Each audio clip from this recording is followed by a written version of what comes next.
Exactement ce que nous vivons quand il y a une discussion WhatsApp téléphonique entre deux frangins, un qui habite en Israël et l'autre qui est resté à Miami. Eh oui, qu'est-ce qui se passe ici? On est à la fin de la paracha de Vayera qui fait en fait la fin de Lech Lecha Vayera. Si je devais compter les péripéties d'Abraham entre Lech Lecha et Vayera, on peut y aller? Alors, le mec, il a quitté sa maison, sa famille, tout le monde. Il est parti tout seul. Changement de pays. Ensuite, la famine. Ensuite, il descend en Égypte, il y a le roi qui veut prendre sa femme. Ensuite, il revient, il se dispute avec son neveu, il se sépare encore une fois de la famille. Ensuite, il fait la guerre. Il est pris dans la première guerre mondiale. Ensuite, il doit... Non, avant Avimelech, ensuite, il doit gérer le fait qu'il n'a pas d'enfant et qu'il a une servante et un enfant et ça crée des problèmes à l'intérieur de la maison. Sa femme, elle n'en peut plus. Ensuite, on lui dit, écoute, c'est bien gentil, mais il faut que tu te coupes un bout. Ensuite, on lui dit, il faut que tu changes de nom. Ensuite, finalement, on lui donne un fils, mais lui, il dit, ouais, d'accord, mais j'ai un autre fils, et il devient juge et parti pour la ville de Sodome. Ensuite, il doit gérer un nouveau problème avec un nouveau roi, Avimelech. Rebelote sa femme, rebelote, on lui reprend, on lui retruque, machin. Hein. Ensuite, il doit virer son fils de la maison. Ensuite, il doit gérer des problèmes territoriaux avec ses amis des Philistins. Et finalement, on lui demande de tuer son fils. Et finalement, il n'est pas mort. Heureusement qu'il n'est pas mort. Heureusement qu'il n'est pas mort. Mais enfin bon, il s'en est passé des choses. C'est pas fini. Ok? C'est pas fini. Et c'est pas fini. Il s'en est passé des choses. On s'ennuie pas. Ah non, on s'ennuie pas. Si, j'ai dit, on lui a demandé de couper un bout. Ouais, d'accord. Ça fait pas, pas facile. Maintenant, t'as l'impression qu'Abraham, il est sur les rotules, il en peut plus. Combien? Et là, on te dit, Vayi acharei hadevarim ha'ele, vayugad leAvraham lemor, hine yalda milka gam hi banim lenachor achicha. Ah, au fait, t'as des nouvelles de ton frangin? Bah tiens, je te donne des nouvelles de ton frère. Le frère qui, en l'occurrence, est... Où est-ce qu'il habite? Haran. Et quelle est sa situation à Haran? Il est Rosh Haïr. C'est lui le roi de la ville. Il est pépère. Et on te dit, bah voilà, bah sinon moi, imagine, c'est discussion WhatsApp entre Avraham et Nahor. Comment ça va chez toi? Bah parce que chez moi, non, ça va, écoute, je voulais te dire au courant que j'ai eu mon 12e enfant. Voilà, j'ai une femme super, s'appelle Milka. Puis j'ai aussi une concubine, s'appelle Reuma. Franchement, elle est sympa aussi. Voilà, on a 12 enfants, on est content, tout va bien. Et toi? Ouais. Bah c'est vraiment ça, c'est le juif qui vit à 2 millions d'à l'heure ici en Eretz Israël. Et t'as le juif qui habite encore à Miami et qui dit, oh là là, c'est terrible la manifestation. C'est ça? Achab, toute la situation ici dans la paracha, on peut se poser la question, pourquoi est-ce qu'on nous dit ça? D'où on a besoin de savoir que Bémet, Nahor, il a des enfants. Pour amener Rivka. Alors c'est pour amener Rivka. Est-ce que c'est que pour amener Rivka? Parce que si c'est que pour amener Rivka, tu peux te contenter de me dire Vayi acharei hadevarim ha'ele, vayugad leAvraham lemor, hine yalda milka et Betuel lenachor achicha, ou Betuel yalad et Rivka. On dira après ça. Il y a des toiles aussi. Rien. Donc ça veut dire que ce qu'on te dit ici, c'est pas que pour te dévoiler la naissance de Rivka. Il y a des toiles. D'accord? Contexte. La Torah, elle contextualise pas juste pour le kiff. Encore une fois, quand tu regardes dans le livre de Bereshit et que tu vois les naissances de chacun, les généalogies de Shem, Ham, Veyefet, et avant même ça de Caïn, Vehevel, on te dit pas tous les gens qu'ils ont mis au monde. On te dit quel est le mec important dans l'histoire. Et après, on te dit Vehelet, Banim, Banot. Là, on prend quand même le temps de te donner tout le monde. On te dit Et Utz Bechoro, Vet Bouzachiv, Vet Kemuel Aviaran, Vet Kesed, Vet Chazo, Vet Pildash, Vet Idla, Vet Betuel. ובתואל ילד רבקה שמואל אלי ילדה מלכה נחור אחיך ופילגשו ושמה ראומה ותלד גם את טבח ואת גחם ואת תחש ואת מעכה. Tous ces noms, est-ce que ça a une influence? C'est ma question. Bethuel, je sais que oui. Mais encore une fois, on aurait pu simplement me raconter la naissance de Bethuel. Alors, pourquoi est-ce qu'on nous a raconté tout ça? Hein, la question elle est bonne. Ouais, On peut ben, même l'élargir, ta question. Alors vas-y. Je veux dire, si on... Café. 2 fois l'histoire, on raconte 2 fois l'histoire. Trois fois ou plus. Et beaucoup de détails, par exemple, parce que comment ça s'appelle, parce que Rivka abreuve les chameaux. Oui, tout à fait, tout à fait. Qu'est-ce qu'on a à faire que l'abreuve des chameaux, qu'on s'en fout des chameaux. Bon, il y a certainement une raison. Et plein de choses comme ça. Et des choses importantes. Par exemple, l'anneau qui donne que Eliezer donne à Rivka avant ou après donc que vous êtes présenté. Bon, tout ça fait que il y a plein de détails. Il y a Ephron aussi, je suis en train de faire.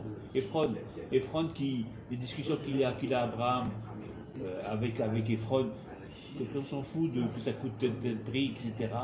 Il y a plein de détails d'ordre un petit peu d'ordre pratique, on va dire, d'ordre vraiment qui paraît pas important par rapport à l'essentiel de la paracha, de l'ensemble de la Torah. Et donc, mais si ces détails sont présents, c'est qu'il y a des raisons. vraiment, évidemment. ouais, c'est ça. Donc quelle est la raison? Eh ben, la raison, c'est que tous les petits détails jouent un rôle important dans. Bon, ça, c'est ce que j'ai appris à Grenoble, je suis désolé. C'est tous les petits détails qui, rassemblés les uns à côté des autres, fait que l'essentiel de ce qu'on veut connaître Ça, ce que tu dis, est un très très beau discours de rabbin de communauté. Et c'est vrai. Pas que de Grenoble. Non, force là. Non mais c'est pas, c'est Besséder. C'est-à-dire, c'est vrai, tous les détails de la vie d'un homme font sa personnalité, font qui il est, font qui va... Tout à fait. Mais tu m'as pas aidé à comprendre quelles sont la raison des détails. C'est-à-dire, tu m'as dit chaque détail est important, Yofi, Todaraba, Lama. Ben, c'est qu'il y a une utilité. Ben, d'accord, mais quelle est cette utilité? Alors, pour ça, il faut rentrer dans chaque détail et essayer de comprendre. Donc moi, je m'arrête sur le premier des détails, c'est pourquoi on me raconte la naissance de toute cette famille alternative à Abraham. Et je vous invite à me rejoindre dans le décompte. Nous allons repasser sur le verset que je viens de lire et aidez-moi à compter l'enfant à Nachor. Alors je recompte.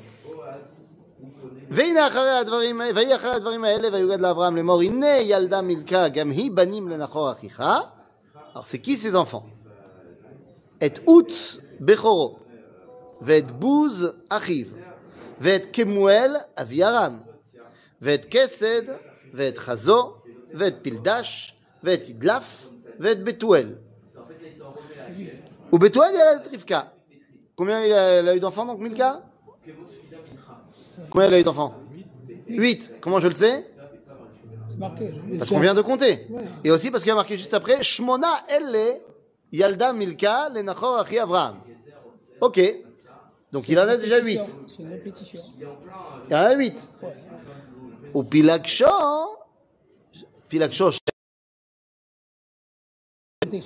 Donc combien sa concubine elle a donné? 4.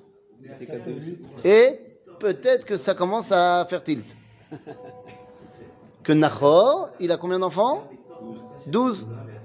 Tiens donc. Et plus que ça, 8 de la femme légitime et 4 de la concubine. Est-ce que ça me rappelle quelque chose? Les enfants de Yaakov. Les 12 tribus. 8 de la femme légitime, des femmes légitimes, il y a Léa et Rachel, et 4 des concubines. D'accord? Ouais, ben, il y a 4 Ah ah! C'est coïncidence. Coïncidence! Évidemment!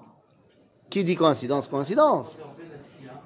C'est pas Dans tout le livre de Bereshit, à chaque fois que nous avons 2 frères qui vont poursuivre une œuvre importante et que la Torah va prendre le temps de nous nommer et nous énumérer les banim, celui qui est le Yoresh, c'est celui qui a un enfant, et celui qui est le mis de côté, c'est celui qui a 12 enfants.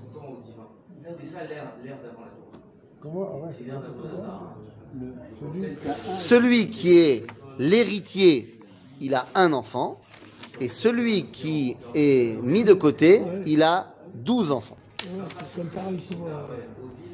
J'en veux pour preuve au début de la lignée hébraïque. Au début de l'année hébraïque, donc dans la fin de la paracha de Noach, on nous dit comme ça, blablabla, bla, bla, bla, et faisait, iné. Ou le Shem Yulad Gamhu avait un iné. Ayem Tovim.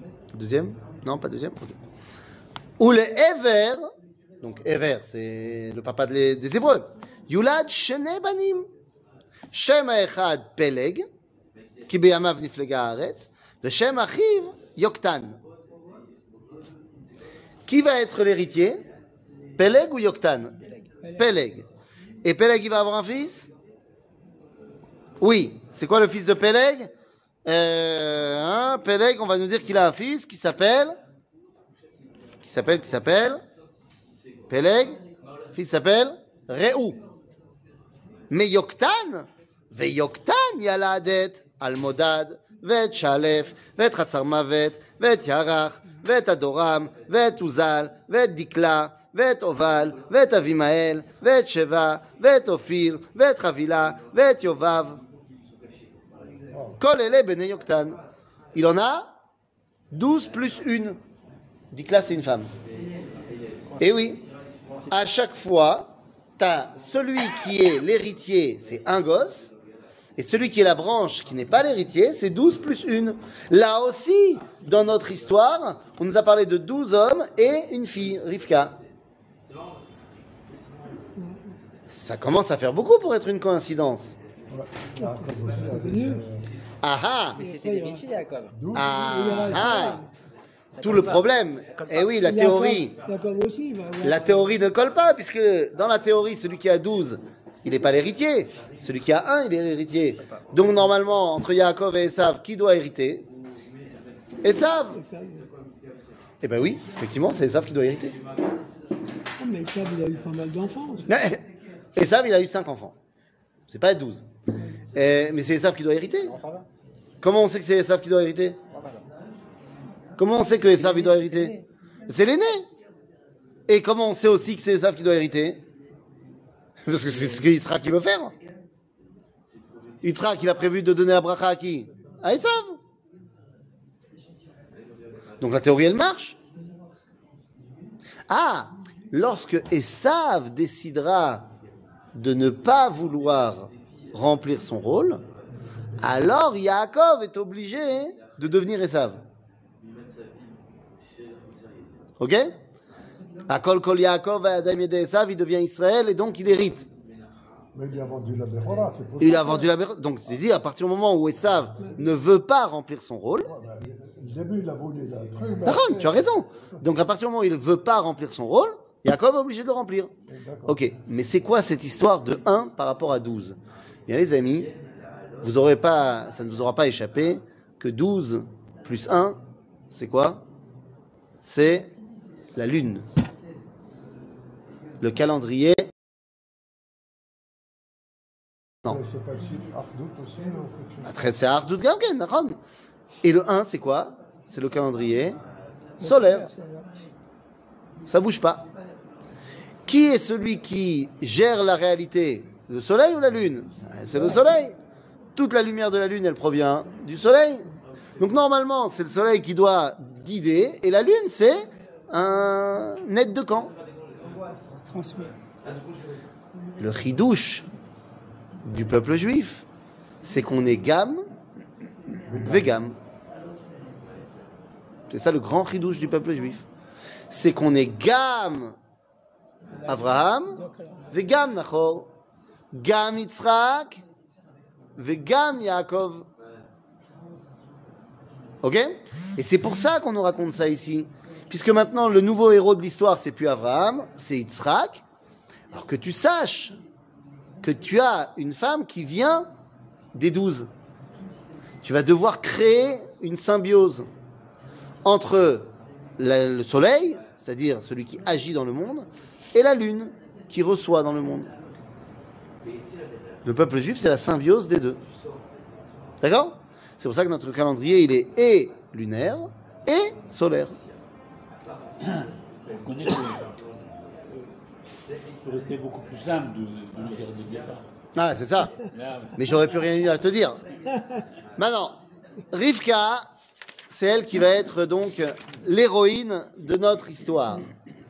Alors, je passe sur la partie de l'achat de Hebron. Hein, voilà, je passe sur l'achat foncier et j'arrive directement à notre problème. Ve'avram Zaken Babayem. Page 88. 8. Ve'avram Zaken Babayamim Bakol. Qu'il a plein de fric. C'est vrai qu'il a plein de fric. Mais est-ce que c'est ça le Bakol? Non. Que nous dit Rashi? Rashi nous dit, Mazé Bakol, Vachem Berachet Avraham Bakol, Efosé. Ine, Berachet Avraham Bakol, Bakol, Ola Begematria Ben, ומאחר שהיה לו בן, היה צריך להשיאו אישה. Donc c'est quoi que Hachem Berach et Avraham Bakol? Ça fait référence à quoi le Bakol? À Yitzhak. C'est son fils. C'est ça Bakol. Ah, arrive la Gemara de Masechet Baba Batra, ואומרת, לא מסכים. Rashi, je suis pas d'accord avec toi. Bon, Rashi, ça vient pas de lui. C'est un autre avis de la Gemara. Mais, hein? C'était avant Rachid. Oui, oui. Rashi ne fait que citer un des avis de la Gemara. Mais la Gemara, elle dit, j'ai un autre avis. Mazé Bakol, Avi Aleph, qu'il avait un fils. Et c'est ça la bracha. Bakol, Gematria, Ben. Ok. Deuxième avis de la Gemara, Mapitom. Hashem Berach et Avraham Bakol, Shaita Bat le Avraham, ou Bakol Shma. Qu'il avait une fille et qu'elle s'appelait Bakol. Toi, tu connais bien des Nicole. Il n'y a pas de raison qu'on puisse s'appeler Nicole et pas Bakol. C'est autre d'abord. Il y a Nicole, ni Bakol. Voilà. Quoi, Avraham avait une fille et elle s'appelait Bakol? C'est nouveau. Hein, c'est Chidouche. Zagmara. Aval Miyad, le Ramban, il vient et il dit hop, hop, hop, hop, hop, hop. Calmez-vous. Quand la Gemara, elle dit que Avraham avait une bat, ne pense pas qu'il avait une fille. Bat, ça veut dire mida. Que Avraham avait une qualité qui s'appelait Bakol. C'est-à-dire que Avraham était quelqu'un de klali, shalem. Ne pense pas qu'il avait une fille. Donc le Ramban explique la version de la Gemara qu'en fait il n'y avait pas de fille. Troisième avis de la Gemara, c'est quoi Bakol? Shelo Ayalobat. Shelo Ayalobat. Qu'il n'avait pas de fille. C'est ça la bracha. Si on fait l'ensemble des trois avis, premier avis qu'il avait un fils, deuxième avis qu'il avait une fille, mais c'est pas une fille, c'est une qualité, troisième avis qu'il n'avait pas de fille, quel est le point commun des voilà. En 2021, il y a un rabbin à Jérusalem qui dit que c'est bien de ne pas avoir de fille. Voilà, vous allez voir maintenant sur tous les réseaux, je vais être catalogué comme étant un rabbin rétrograde, un rabbin MeToo. Hein? Ah, j'ai dit 21? Ouais. T'as vu? Ben, non, comme ça, je bluffe. En 2023! Attends, pourquoi je dis 21, moi? Moins de Touma dans le monde. Ça, il faudrait réfléchir au niveau psychologique. Pourquoi j'ai dit 21? Est-ce que j'ai eu une fille en 2021? Non, j'ai pas eu de fille en 2021. En tout cas, en 2023, vous imaginez un rabbin qui parle comme ça? On peut pas imaginer. Hashtag dénoncer le rabbin. Tov. Alors, pour la postérité et pour Internet, j'ai 3 filles. Et je suis très content, et c'est une grande bracha. C'est-à-dire, maintenant, pourquoi est-ce que chez Avraham, c'est une grande bracha qu'il n'ait pas de filles? C'est très bien les filles, mais pas quand tu t'appelles Avraham, ni quand tu t'appelles Yitzhak. Pourquoi? Parce que si tu as une fille, il faudra quoi? Il faudra la marier. Or, à l'époque, et on ne refait pas l'histoire, à l'époque, celui qui porte, pas les culottes, ni les braies, mais celui qui porte la tradition familiale, c'est le père, c'est l'homme. Et donc, si moi, maintenant, je dois marier ma fille, je dois l'amener, la marier avec une identité qui est extérieure au projet d'Israël. Et donc, je vais rentrer dans la formation du peuple juif une identité extérieure. Et ça va pas. Lorsque l'identité d'Israël est construite, c'est-à-dire qu'il y a Avraham, Yitzhak et Yaakov, à ce moment-là, Yaakov peut avoir une fille. Dina. Parce que l'identité d'Israël est en place. Et donc on n'a plus peur. Mais lorsqu'on est en train de construire l'identité d'Israël, ok, il a un fils, mais il va quand même falloir le marier. Alors qui est cette fille providentielle qu'on doit trouver à Yitzhak? Eh bien, c'est ça qu'on va trouver là. Et donc pour Abraham, la seule qualité qu'on a besoin chez elle, c'est quoi? C'est qu'elle soit de chez nous. Qu'est-ce qu'il dit à Abraham à Eliezer? Il dit, écoute, tu fais ce que tu veux, mais tu vas trouver une femme dans ma famille. Zéo. Débrouille-toi. Il n'y a pas 36 solutions de toute façon. Mais c'est dans ma famille. Je veux pas que tu prennes une fille d'ici. Quoi? Une Israélienne? Pas classe. Une Israélienne. C'est Nahor. C'est tous des bandits, des voleurs. Des bandits, tu sais pas encore. Non, tu sais pas encore. Tu peux pas dire ça. Tu sais pas encore que la vanne, c'est la vanne. C'est des voleurs. Non, tu sais pas encore. Tu peux pas dire ça. Peut-être qu'ils n'étaient pas des voleurs à ce moment-là. Il n'y a qu'à dire Rachid, qu'est-ce qu'il pense là de Rachid? Quoi? Non, ce que tu dis est vrai, de toute façon. Mais c'est pas encore vrai. Oui, bien sûr. Ouais. Non, mais lui, toi, t'as vu la fin du film? Il a vu la fin du film. Ben oui, mais moi, j'ai pas encore vu la fin du film. Moi, je veux le suspense. Nous, on recommence notre film. Ben voilà, mais moi, je suis dans le suspense. Non, les amis, la famille d'Abraham, c'est des idolâtres. Nahor, il n'a pas suivi Abraham dans le monothéisme. Donc, ça veut dire que tu préfères aller dans une famille de gens qui ne sont pas religieux, mais de la famille, plutôt que quelqu'un de tzaddik, mais pas de la famille. Il y avait peut-être une morale. Il n'y a pas besoin d'être... C'est-à-dire que je veux créer un si la peuple... morale, il n'y a pas besoin d'être... Pour ceux qui ont la morale, qui ne veulent pas être Dieu, ça va, c'est s'ils sont moraux, s'ils sont... Non, mais là, c'est pas une question de morale. C'est une question que je veux un peuple. Et donc, j'ai besoin de lien familial. On est en train de créer le peuple d'Israël, qui est la prolongation du peuple des Hébreux. Donc, évidemment que je veux quelqu'un qui vient de la famille. C'est ça la qualité première, qu'elle vienne de notre identité. Parce que les actions, ça se corrige. Oui, monsieur. Non, mais vas-y. C'est bon, c'est une voie différente. D'abord, deux choses. Depuis Adam et Ève, etc., et jusqu'à Noé, etc., on n'a cité que des garçons. Il n'y a jamais le nom d'une fille. Si. Bon, alors, je pose des questions. Il y en a plein. Bizarre qu'il n'y ait pas de filles. Il y a plein de filles. Pas de filles, jamais de filles. C'est faux. Hein? Il y a plein de filles. Il y a plein de filles dans la Torah. Dans la génération qui cite de Noah. Ah si. Non, pas de filles.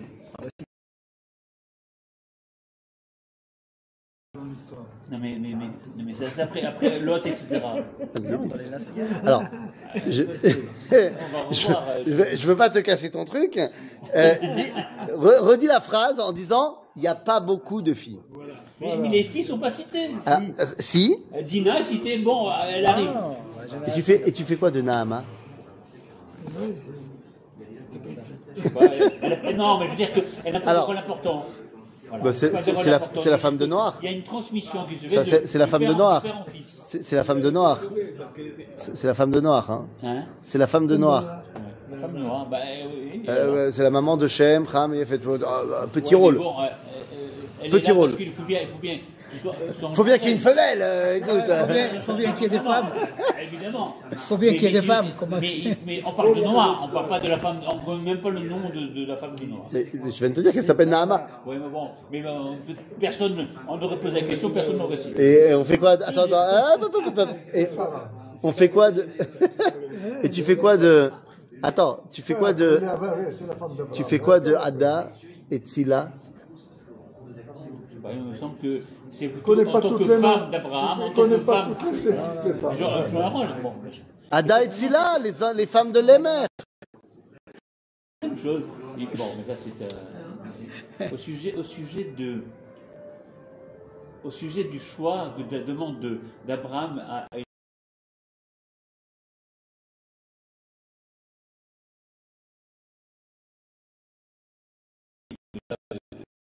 il ne veut pas, bon, on comprend pourquoi, ce sont des idolâtres.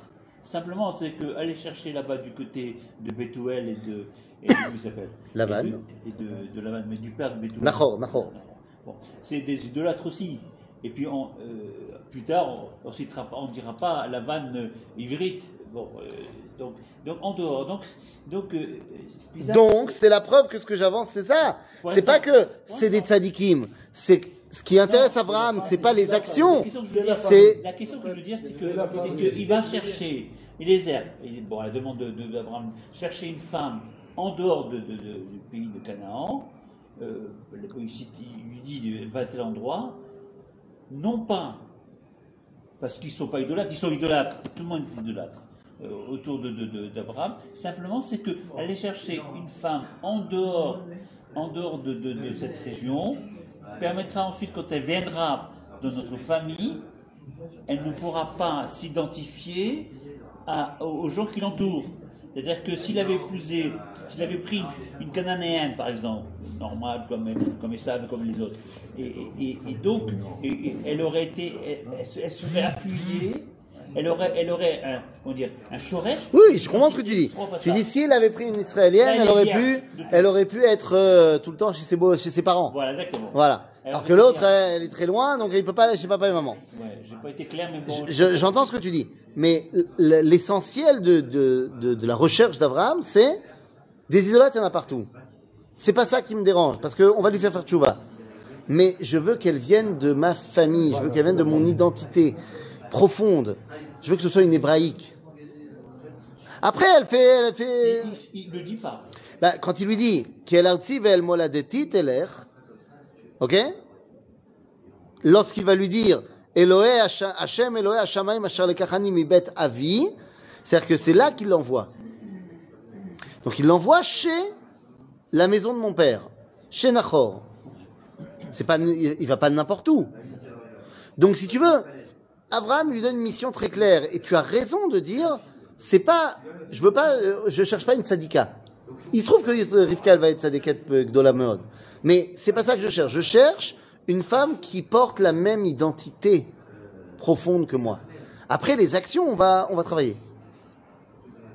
C'est-à-dire que d'abord, je me marie avec une juive, et après on verra si elle fait Shabbat. Ok? Mais c'est ça? Ok, alors très bien. Et ben on y va alors.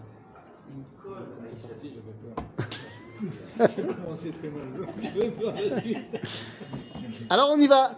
Et Abraham lui dit, surtout tu prends pas une femme d'ici. Maintenant, Abraham il connaît les femmes d'ici. Il sait bien qu'il n'y en a aucune qui est légitime pour son fils. Sauf une. Il y en a une qui est légitime pour son fils. C'est la fille de Eliezer. Eliezer, son serviteur, il a une fille. Et c'est ce que pensait Eliezer, évidemment. Et voilà. Et donc, et ça, d'ailleurs, cette fille-là, sans connaître Rivka, parce qu'il ne la connaît pas encore, mais il dit, mais ma fille, c'est une élève d'Abraham. C'est le top. Ouais, mais c'est un Syrien ou un Libanais. Mais d'accord, mais maintenant je suis le serviteur d'Abraham. Depuis combien de temps je suis son serviteur? J'ai mis ma vie en danger pour lui. Je suis avec qui de mieux que ma fille? Et justement, ta fille, elle est certainement très bien, mais elle ne fait pas partie de la famille. Elle m'a la saute. Et donc, il lui demande de prêter serment. Comment on fait pour prêter serment? On met la main sur eux. On met la main sur eux. Il y a des khadim. Lama. C'est la seule chose qu'il y a. C'est parce qu'il y a. C'est la seule preuve. Il y a eu. Donc, ça veut dire que quoi? Ça veut dire que on recherche une femme dans la famille, mais également, ce qui nous motive, c'est la mitzvah. La mitzvah. Ah ah, ok, très bien. Alors on y va. Donc ça veut dire quoi? Il faut le peuple et Dieu. Tov. Alors il est parti. Et là, comme tu dis, la Torah se répète. Donc moi je ne vais pas me répéter. Et je ne vais pas repasser sur toute l'histoire. Et il arrive, et les chameaux, et l'eau, et l'abreuvoir, et tout ça, et tout ça, et tout ça. Les chameaux, ils sont C'est beaucoup ça. Ah, ils sont C'est importants. important, les chameaux. Oui. Répétez 3 fois. À Koltov, tu as tout à fait raison. Et même c'est tellement important qu'il raconte 2 fois la même chose. Il y a 2 fois le sipour dedans. Tout ça c'est vrai. Tout ce que vous dites est vrai. Tout ce que vous dites est vrai. À Koltov. Mais j'ai envie de survoler cette histoire-là et d'arriver à Iné.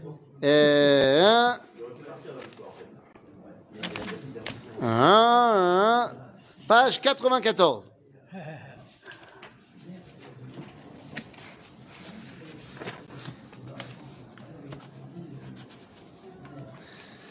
Non, attends. On regardait la page 94, mais on y reviendra en 2 secondes. D'abord, la page, Iné. Page 91. D'abord, page 91. Donc, il l'a rencontré, il lui a dit, t'es la fille de qui? Tout va bien. Va Tomer, verset Kafei. Va Tomer elav, gam teven, gam mispora, vimanu, gam makom lalun. Va ikod, aish, va ishtachu, la Hashem. Donc, elle lui dit, tu peux venir, on a de quoi donner à manger à tes troupeaux, enfin, tes chameaux, ce que tu veux. Viens à la maison. Je ne vais pas passer sur le fait que toute la rencontre avec Rivka est placée sous l'égide de Midat HaChesed. Et c'est justement la Mida inverse de Abraham, de Yitzhak, qui est Midat Hadin. Donc c'est bien pour pouvoir... ça correspond bien. Que ça, voilà, pour pouvoir... comment on dit une bonne union. Voilà, bonne union entre le Midat Hadin de Yitzhak et Chesed de Rivka. Mais moi, ce qui m'intéresse, c'est qu'elle rentre à la maison. Une fois qu'elle rentre à la maison, va tarot pasuk kafret, va tarot saneara, va taged le bet ima, kadvarim haele. Mais lui, il lui a déjà mis Oui. les anneaux. Bah oui. Il ne savait pas que c'était son nom. Ah, tu as raison. Comment est-ce qu'on arrange ce problème-là? Je ne vais pas développer, je vais simplement te dire que dans toute cette histoire, il y a 2 personnages qui évoluent en parallèle. Il y a Eliezer et il y a celui qu'on appelle Aïch. Aïch. Yesh Aïch. Vesh Eliezer. Aïch, c'est un malach. Parce que Abraham avait promis à Eliezer, Vaishlach malacho lefanecha. Donc il y a Aïch, ve Eliezer. Et donc Aïch, il sait des choses que Eliezer, il ne sait pas. En tout cas, Rivka, elle arrive à la maison. Vatarot sanara, vataged le betima, vataged le kadvarim haele, ou le Rivka ach.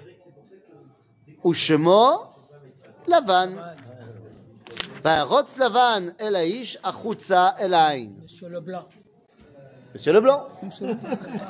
ויקראות את הנזם ואת הצמידים על ידי אחותו, וכשומעו את דברי רבקה אחותו לאמור, כה דיבר אליי האיש, ויבוא אל האיש, והנה עומד על הגמלים על העין, אלא פרול דרבי לבן בן בתואל שליטה, אומר לבן בן בתואל שליטה, ויאמר בוא, ברוך השם, למה תעמוד בחוץ, ואנוכי פיניתי הבית ומקום לגמלים.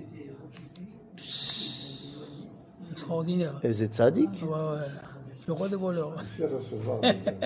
Vous avez vu comment vous êtes méchant? Ouais, ouais. Vous êtes méchant. Vous le connaissez même pas. C'est la première fois qu'il apparaît dans la Torah, et la première chose qu'il dit, c'est Baruch Hashem, et vous... Allô? Ouais, on connaît l'histoire, c'est ça le problème. Et oui, mais ça, c'est un vrai problème. C'est que tu ne peux pas analyser les versets parce que tu connais la fin du film. Ouais, Il dit Baruch Hashem. Mais attendez, ça va beaucoup plus loin. Quand on va un tout petit peu plus loin dans l'histoire, donc Eliezer il raconte toute l'histoire, et finalement, on arrive à la page 94, et finalement il dit, verset même tête, ועתה אם ישכם עושים חסד ואמת עם אדוני, הגידו לי, ואם לא, הגידו לי, ואפנה על ימין או על שמאל. Eliezer dit, bon, je vous ai raconté toute l'histoire, écoutez, si vous êtes d'accord de me donner Rivka, très bien, sinon dites-le moi. Est-ce que je dois aller chez les filles d'Ishmaël ou chez les filles de Moab? On va chercher une femme. Ben, je dois continuer à chercher une femme dans la famille d'Abraham. Si c'est pas vous, alors ce sera ou avec Ishmaël ou avec Amon ou Moab. Finalement, qu'est-ce qu'il répond? Rabbeinu Agadol Lavan Shlita. Qu'est-ce qu'il dit? Regardez. Vayan Lavan ubtuel vayomru me'Hashem yatsa adavar. ouais. אומרת הגמרא, מהשם אישה לאיש. C'est Dieu, hein? C'est Dieu qui fait des ivougim. Comment tu sais que c'est Dieu qui fait les zivugim? Sheneemar. Mais Hachem yatsa adavar. C'est-à-dire que la Gemara, elle apprend de Rabbeinu Lavan Agadol. Il a gardé quelque chose quand même. Hein, c'est bizarre cette histoire. Hein, bizarre. Et puis attends. On lui donnerait le bon Dieu sans confession. C'est ça. Et là on dit Ine Rivka lefanecha, kach valech, utechi haisha leben adonecha kasher diber Hashem. C'est yafé. Et ça continue. Parce que finalement, il dit quoi? Il dit Vayetza evet lekesef lana, vayochelu vayishtu vanashim. Ensuite, il y a marqué Vayomer achi aveima teshev ne'ara itanu yamim o asor. Achar teler. Bon, on a accepté qu'elle se marie avec eux, mais restez un peu. Pas la peine de repartir tout de suite. Vayomer alehem al te'acharu oti ve'Hashem itzliach darki shalchuni ve'elcha la'adoni. Donc laissez-moi partir, il faut que j'y aille. Vayomeru nikra la ne'ara ve'nishala et pia. Ah, quand même. Non. C'est halakha. C'est halakha ba'halakha. Il ne faut pas la forcer. Que tu n'as pas le droit de marier une femme sans lui demander son avis. Bien sûr. Minayin אנחנו לומדים את ההלכה הזאת, ממורנו הגדול, רב לבן. Hein? Là c'est le beau-frère. Le beau-frère. Parce que Chazal vont nous dire que la même nuit, Bethuel est mort. Donc c'est lui, Lavan, qui gère maintenant la famille. Baruch Hashem, mais Hashem yatsa adavar. Ilchot Khatuna, qu'on doit demander la permission à la fin. Et puis attends, Vaishallechu et Rivka achotam, parce que il y a marqué Vaikru et Rivka, Vayomru elea hatelchim ha'ish hazeh, vatomer elech. Ken. Vaishallechu et Rivka achotam ve'et menikta, ve'et eved Avram ve'et anashav. Vayevarechu et Rivka. Ouais. Waouh. C'est 100%. C'est... ויברכו את רבקה, ואמרו לה, אחותנו את, אי לה אלפי רבבה, וירש דרר את שער שונאיו. איזה צדיק. Ils ont gardé il y a quand même des... צדיק, משהו. Il y a des étincelles. זה משהו. שנייה. הם בירכו את רבקה. Et ils ont dit quoi? nous dit la Gemara. Ça, c'est après. C'est le bonus. Nous dit la Gemara de Masechet Kala. Qu'est-ce qu'il a dit comme bracha Lavan? Il a dit Baruch ata Hashem Elokeinu melech haolam asher kideshanu b'mitzvotav vetzivanu al ha'arayot ve'asar lanu et ha'arusot והתיר לנו את הנשואות לנו על ידי חופה וקידושים. ברוך אתה השם, מקדש עמו ישראל על ידי חופה וקידושים. C'est tout ça qu'il a dit. מניין לברכת חתנים מן התורה. C'est lui. רבנו לבן. Ouais. Jamais on l'aurait cru. Je disais qu'il n'y avait pas de mitzvot de la Torah avant. Brit Mila, ça a été donné à Abraham. Mais c'est pas pour Klal Israël. C'est la Torah, c'est on apprend. Non, là on t'a pas demandé, on n'a pas dit Minayin le mitzvat nisuin. On a dit Minayin le birkat chatanim. C'est pas la mitzvah. Je révise ma position. Hein, t'as vu? Ah ouais. Ça dit qu'un Reb Lavan. Je révise ma position. Rabbi Lavan ben Bethuel Shelita. Ouais. Hein, Zatzukal. Tov. Je rappelle qu'on a un vrai problème parce que effectivement, si on lit uniquement la parashat Chayei Sarah, c'est un tzaddik le Lavan. Lavan, on aimerait tous avoir un mechoutan comme ça. Machou. Et Lama. Nous on connaît la suite du film. Il faut lire Rashi aussi. Hein? Il faut éviter de lire Rashi. Pourquoi? Qu'est-ce qu'il y a? Quand il se met à courir Lavan. Non, il y a marqué ici dans Vayan Lavan Ubtuel. Quand il y a marqué Vayan Lavan Ubtuel, Vamru me'Hashem yatsa davar. אז רש"י אומר, רשע היה וקפץ להשיב לפני אביו. Il est passé devant papa, Racha. Mais tu vois que Rashi, il porte en lui tout ce que nous, on sait de nous aussi, de Lavan. Il connaît l'histoire. C'est-à-dire, mais alors, si tu lis uniquement le texte, il n'a rien fait de mal, le pauvre Lavan. Comment ça se fait que quand tu lis la Haggadah de Pessah, Tu dis, Paro, c'était un petit joueur à côté de Lavan. Rami Obed Avi. C'est Ulmad ma bikesh Lavan Arami. Chez Paro, il veut tuer les Juifs. C'est pas shoot qu'on va pas le laisser faire et qu'on va le détruire. Lavan, c'est l'accord et akol. Il veut tout déraciner. Détruire Il quoi. veut tout déraciner. Déraciné.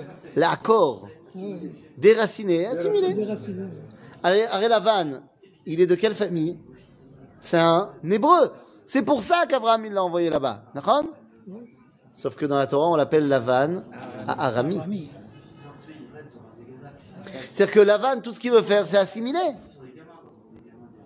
Il veut assimiler. Et comment, c'est quoi sa technique pour assimiler? Reste là. Il dit d'abord à Eliezer, il dit, allez, reste un peu. Yami, moi, sort. Ah. Pareil, il va faire pareil avec Yaakov. Écoute, reste un peu, 7 ans, qu'est-ce que c'est 7 ans? Et encore 7 ans, et encore 6 ans. Ah, on peut rester un peu en France. Pas obligé d'aller en Eretz Israël. C'est bien Israël, c'est chachouv meod. Mais ça se prépare l'Alia. Hein, c'est pas sur un coup de tête. Miami, c'est mieux. Lavan, c'est le némésis d'Israël. Non. Le némésis. Ouais, dire des mots en grec comme ça fait bien. Lavan, c'est l'alter ego. Parce que dire des mots en latin, ça fait bien aussi. Lavan, c'est l'antithèse Antithèse. d'Israël. Ouais. Je me rappelle quand on a étudié, quand on était gosse, au lieu de dire là-bas à Arami, il y a un mot. En arabe, harami. C'est ça veut quoi? Ah ouais? Et ben voilà. Lavan harami. Et ben voilà. D'accord? Et ben voilà. Maintenant, ce Lavan, c'est l'antithèse d'Israël. Mais ça veut dire quoi l'antithèse? C'est-à-dire qu'il connaît très très bien Israël. Il sait très bien qu'il est attaché à Kadosh Baruch Hu. Il sait très bien qu'il est l'instigateur de la Kedusha dans le monde. Et il sait donc très bien que s'il veut en profiter, il doit se l'approprier. Il le sait qu'il est la branche qui n'est pas l'héritier. Et donc il va faire en sorte que l'héritier vienne à lui. Vous connaissez des pays où il y a eu l'âge d'or des Juifs dans ces pays? L'âge d'or des Juifs d'Espagne, l'âge d'or des Juifs en Pologne, heureux comme un Juif en France. Des périodes. Hein? Parce que je veux m'approprier cette force-là.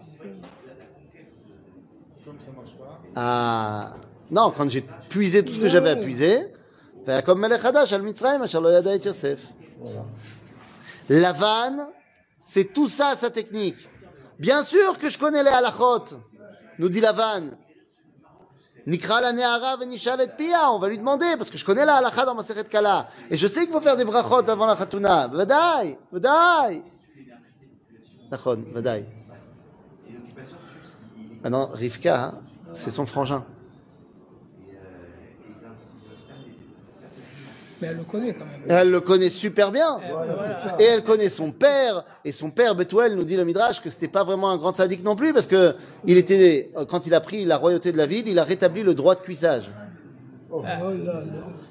Et lui, c'est Mais la les gens première de Haran, ils lui ont dit d'accord, je comprends que c'est un kavod qu'on donne au roi, mais à une condition, c'est que ta fille aussi. Et c'est pour ça que le soir où Eliezer arrive, Dieu il fait mourir Bethuel pour pas qu'il aille avec sa fille à ce moment-là. Pour qu'elle reste comme il faut pour Yitzhak. Bethuel c'est pas un tzaddik. C'est l'histoire. Lavan c'est pas un tzaddik. Il passe très bien. Mais nous on connaît la suite du film. Et donc la vraie question c'est mais attends mais comment elle a fait Rivka pour être tzaddika comme ça? Elle était jeune. Elle était jeune. Elle n'a pas eu le temps de... Elle avait 3 ans. Elle n'a pas eu le temps de... Ça joue. Il n'y a pas marqué qu'elle avait 3 ans. C'est le Midrash qui nous dit ça. Il y a marqué qu'elle avait 3 ans, elle portait des cruches d'eau. Ça paraît compliqué. Ça paraît compliqué. Hein? Si peu. Hein? C'était des gages d'Abraham. Beaucoup d'humilité. Beaucoup d'humilité, beaucoup de tzidkout, beaucoup de chesed. beaucoup de Hémet. Beaucoup de Hémet chez Rivka. Et Rivka, elle est la preuve que le libre arbitre, ça marche. Rivka, elle vient... Hein? Nachon? Elle peut changer. C'est-à-dire que Rivka, elle a grandi dans une ambiance d'idolâtrie, de fourberie, d'immoralité. Mais Rivka, elle décide d'être quelqu'un de bien. On a tous des netouné pticha, on a tous des points qui sont les points de départ avec lesquels on doit composer. Et ces points de départ, ils peuvent être physiques, avec ce que mes parents ils m'ont légué au niveau génétique, et ça peut être aussi environnemental, et ça peut être dans quelle communauté je suis, et dans quelles ambiances, et dans quel truc. Mais après, c'est toi qui choisis d'être bien ou d'être pas bien. Rivka, la première décision qu'on voit de sa part, c'est de décider de faire comme Abraham. De décider de partir de sa maison également. Elle décide de se créer sa propre histoire. Très bien, mais par rapport à l'âge qu'on nous dit qu'elle avait 3 ans, comment un bébé, peut décider? Et donc c'est pour ça que la Torah, c'est pour ça mon ami que la Torah, elle ne t'a pas dit qu'elle avait 3 ans. C'est pour ça que c'est seulement le Midrash qui t'a dit qu'elle avait 3 ans. Et comme tu te rappelles... Il y a quelqu'un qui l'a sorti, ça. Non, mais il n'y a pas de problème. Mais d'accord. Mais le fait que quelque chose ne soit pas marqué dans la Torah et soit marqué dans le Midrash, ça a une importance. Qu'est-ce que ça veut dire? Ça veut dire que on veut pas que tu comprennes la Torah uniquement par le Midrash. On veut que tu comprennes la Torah avec ce qui est marqué dans la Torah. Dans la Torah, il est marqué que c'est une jeune femme qui va sortir les troupeaux, qui va abreuver tout le monde, qui est responsable, machin. Dans ta tête, elle a 20 ans. Alors, peut-être pas 20 ans, mais dans ta tête, c'est quelqu'un qui est largement capable de prendre des décisions. Après, on te dit, on va lui demander ce qu'elle en pense, on va lui demander... Tu vois que c'est quelqu'un qui a une date. Quelqu'un qui étudie, qui veut comprendre, il essaie de voir les sources. Mais j'ai pas de problème. Mais quelqu'un qui étudie et qui voit les sources, il doit absolument comprendre que le fait qu'il y a un truc qui est marqué dans la Torah et l'autre qui est pas marqué dans la Torah, ça a une importance. Maintenant, pourquoi on te dit qu'elle avait 3 ans? On te dit qu'elle a 3 ans dans le Midrash pour que tu comprennes que c'est une femme qui est authentique, qui est pure, qui n'a jamais rien connu de mal. À cet âge-là, qu'est-ce mais, que tu évidemment, mais en vrai, elle n'avait pas 3 ans. En vrai, on s'en fiche de savoir si elle a 3 ans ou pas. De la même façon que dans la Torah, on te dit pas que Yitzhak, il a 37 ans. On te dit pas ça à ce moment-là. C'est-à-dire que, à un moment de la Akedat Yitzhak, il a 37 ans. Comment on sait? C'est le Midrash qui me dit. Moi, dans la Torah, on m'a pas dit. Et c'est uniquement parce que le Midrash m'a dit qu'il avait 37 ans qu'on te dit que c'est à ce moment-là qu'on annonce la naissance de Rivka. Donc ça veut dire que elle a 0 ans au moment où lui il en a 37. Donc si on te dit qu'il a 40 quand il se marie avec elle, donc elle a 3 ans. Mais tout ça c'est un calcul fait par le Midrash. La Torah elle m'a pas parlé de ça. Pourquoi la Torah elle m'a pas parlé de ça? Parce que c'est le Chashuv. Pour comprendre l'essence de la chose. Le Midrash il vient t'expliquer la moitié d'un drash. Parce que c'est un Midrash. Et donc le Midrash, il vient te donner une autre lecture. Il te dit, mais sache que elle avait 3 ans. Est-ce que physiquement elle avait 3 ans? Non, c'est pas le débat. Oui, mais à partir du moment où tu connais, tu prends connaissance de mais le Midrash n'est pas à cette prendre. Donnée. Attends. À partir du moment où tu prends connaissance de cette donnée et que tu lis la Torah, tu lis à quelque chose qui ne ça marche pas. Le Midrash n'a pas forcément une vocation historique, physique. Oui, mais à partir du moment où tu sais que par déduction, tu es arrivé à trouver qu'elle avait 3 ans à ce moment-là. À 3 ans, un gosse, il ne peut pas prendre des décisions, il ne sait pas où il est. Mais c'est pour ça que la Torah ne t'a pas dit qu'il avait 3 ans. Parce qu'elle avait certainement pas 3 ans. Eh ben, c'est ça que je dis. À 3 ans, elle portait les... Donc c'est ce que je te dis. Donc elle n'avait pas 3 ans. Mais le Midrash te dit qu'elle avait 3 ans. Pourquoi? Pour te dire qu'elle était pure elle était tzadika comme une fille de 3 ans. C'est tout. Elle peut être pure à 20 ans aussi. Mais Nachon, elle a 20 ans, mais elle est aussi innocente, tzadika, parfaite, que quand on a 3 ans. De la même façon, quand on te dit que Malki Tzedek, Melech Shalem, c'est Shem ben Noach. Rashi, il cite le Midrash. Il dit c'est Shem, le fils de Noach. Malki Tzedek. Compliqué en termes de génération. C'est compliqué. Nachon. Quand on te dit que par exemple, Og, Melech HaBashan, Og, ouais, c'est Eliezer Eved Avraham. Donc ça veut dire que quand Og il se bat contre Moshe, il a 400 ans. Et ça dérange personne. Mais si ça dérange, parce qu'il n'avait pas 400 ans, et c'était pas Eliezer. Mais le Midrash te dit que c'était Eliezer. Alors, Ça veut dire quoi? Quand le Midrash te dit, lui Il c'est... vient nous tourner la tête avec ses midrashim. Mais oui, le Midrash il vient te dire, voilà une autre façon de comprendre. Que Og, c'est le descendant direct de Eliezer. Il porte la même idéologie que Eliezer. Qui le disent que c'est un descendant. Mais c'est sa façon de le dire. lui-même. C'est sa façon de le dire, c'est son langage. C'est son langage. Il faut juste apprendre le langage du Il Midrash. faut étudier. Pour D'accord. nous, on a Le étudié Midrash comme ça. n'est pas à prendre au sens propre. Quand le Midrash te dit que la lune est venue se plaindre à Dieu en disant il n'y a pas de raison que tu m'aies créé à la même taille que le soleil, ça se fait pas. Et Dieu lui a dit t'as raison, je vais te rapetisser et je te donne les étoiles. Ça s'est pas vraiment passé dans l'histoire que la lune elle est venue voir Dieu. Voilà, c'est comme quand tu racontes une histoire. Il a fait, c'est un Midrash. Maintenant, c'est vrai, mais c'est pas physique, c'est pas historique. Le Midrash n'est pas faux, il est vrai. Il vient nous apprendre quelque chose, mais il ne vient pas forcément nous apprendre une réalité historique. Donc, ici, il ne faut pas s'exciter sur le fait que Rivka, elle a que 3 ans. Elle a certainement pas 3 ans. Ok? Elle était jeune. Elle était jeune, peut-être, mais suffisamment âgée pour prendre des décisions. Suffisamment âgée pour pouvoir être bardat, pour pouvoir se marier.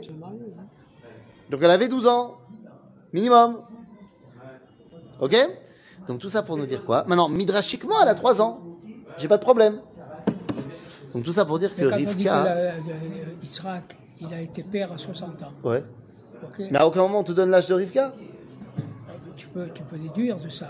Si elle a donné, si elle était enceinte, elle a donné des enfants quand lui il avait 60 ans. Oui. Ça veut dire qu'elle avait au minimum 12 ans. Non, 12 ans. non, Ça vous pas? non, de Bah, 12 ans, 37 à 60, ça fait 22, 23 ans. Ah, tu dis de... Oui, tu as raison. Tant pour moi. ben ouais, Tu as raison. Mais encore une fois, pas 37, 40. 40. C'est-à-dire, donc à 40 ans, ils se sont mariés. Quand il avait 40 ans, ils se sont mariés. Donc tu as raison. Ça a mis 20 ans. 20 ans qu'il y a des enfants. Maintenant, quel âge elle a? Donc elle a 12 plus 20. Elle a minimum 32 ans. Ça veut dire, Mara, Ça, 32 ans, ça passe. Ça veut dire, ça me C'est dérange sûr pas. qu'elle avait plus de 3 ans, parce que quand il appelait pour lui dire est-ce que tu acceptes de te marier? Ben oui. Elle n'avait pas 3 ans, elle avait... Nachon. Sa réponse elle était nulle. Nachon. C'est folle. Nachon. Voilà, c'est tout ce que je Nachon. veux dire. Donc ça veut dire que Rivka, elle nous montre la force du libre arbitre. Bien qu'elle ait grandi dans une ambiance qui est pas top, elle décide de devenir une tzadika. Et ça, c'est la preuve que ça marche, le libre arbitre. Hazak Baruch.